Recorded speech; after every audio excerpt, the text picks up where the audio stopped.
안녕하세요. 아이들이 어려워하는 수학, 별표 치는 수학만 쏙쏙 골라서 풀어주는 별표 타파 별타쌤 박지영입니다. 자, 제가 지난 시간까지요. 21세기에 우리 아이들이 어떤 역량을 가지고 있어야 훌륭한 인재가 되고 행복한 인재가 될지 말씀드렸습니다. 자, 그러면요. 그런 인재로 자랐다면 어떤 직업군을 선택해야 될까? 이게 이제 고민을 해볼 시간인데요. 제가 그 중에 이제 정말 4차 산업혁명이 되면은 어떤 직업군들이 더 유망하고 어떤 직업군들은 없어지는지 미리 말씀드리도록 하겠습니다. 제 강의 처음부터 들으신 분들은 알고 계실 거예요. 4차 산업혁명이란 말이 어디서 나왔나요? 네, 다보스. 그죠? 2016년에 스위스 다보스라는 곳에서 열린 세계 경제 포럼에서 이제는 이런 말들이 나왔어요. 그렇죠? 근데 거기서 이제 이런 발표를 해요. 야, 2020년에 지금요. 네.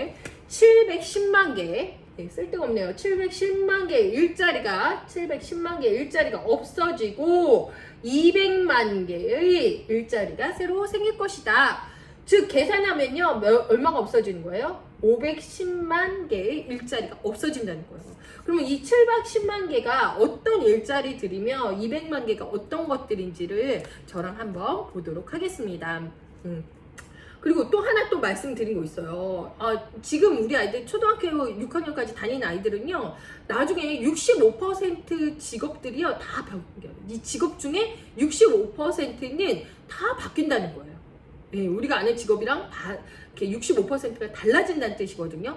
그렇기 때문에 어떤 직업들이 유망한지, 어떤 직업들을 내가 선택해야 되는지 그에 대해서 엄마가 좀 정확하게 알고 아이를 공부시키시는 게 굉장히 중요하다는 거죠. 그리고 또 하나 무서운 얘기 말씀드리면요, 우리가 굉장히 선망했던 직업 뭐예요?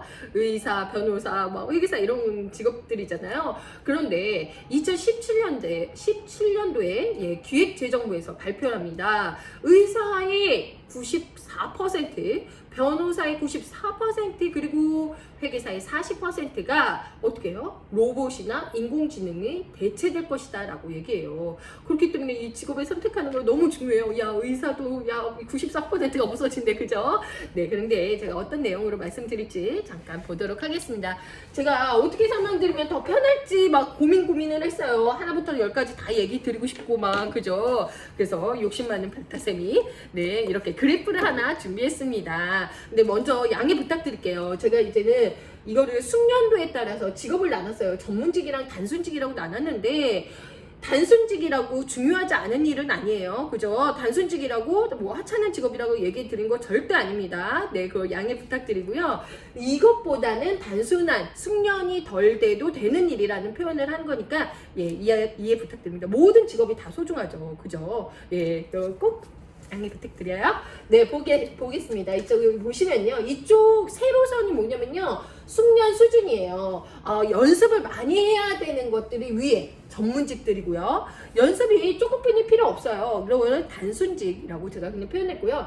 연습이 조금 필요한, 연습을 조금 해도 할 수 있는 일들을 제가 단순직이라고 표현했습니다. 네, 양해 부탁드리고요. 그 다음에 이쪽은요, 비정형화가 높은 거예요. 비정형화는 뭐냐면요, 딱 정해지지 않았어요. 정형화되지 않았어요. 이쪽으로 갈수록 좀 바뀔 수 있다는 거예요. 상황이 그때 다르다는 거예요. 그러면 어떻게 판단력이 그때 다 생겨야 되겠죠. 그럼 이쪽으로 가면은 굉장히 정형화됐다는 거예요. 딱 정해졌다는 거예요. 그러면은 이쪽은요, 뭘까요? 단순직의 정형화된 업무예요.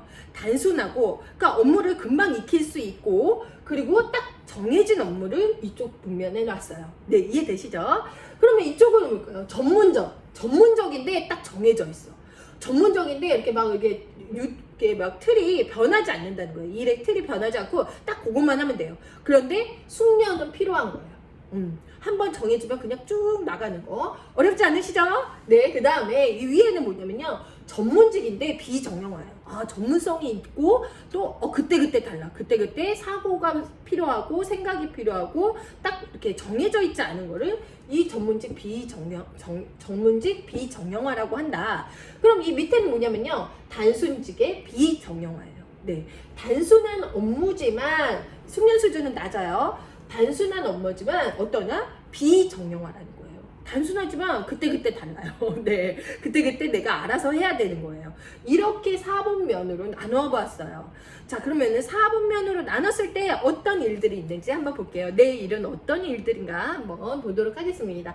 이 그래프는 제가 만든 건 아니고요. 네. 우리나라에서 기획재정부나 이런 데서 만든 거예요. 그리고 이런 단순직 이런 것도 제가 만든 말은 아니니까 좀 이해 부탁드리고요. 제가 근데 쉽게 이제 풀이해서 설명해 드리도록 하겠습니다. 제 생각은 약간 들어갔겠죠? 네. 자, 먼저 얘기 드릴 건요. 단순직에다가 정형화된 업무예요. 단순직에 정형화된 업무는 어떤 것들이 있을까요? 단순하게 공장에서 조립하는 거.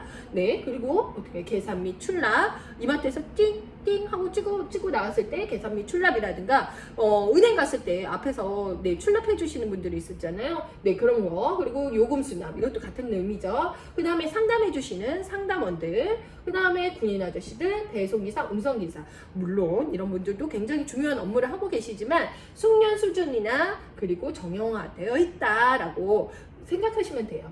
그러면요.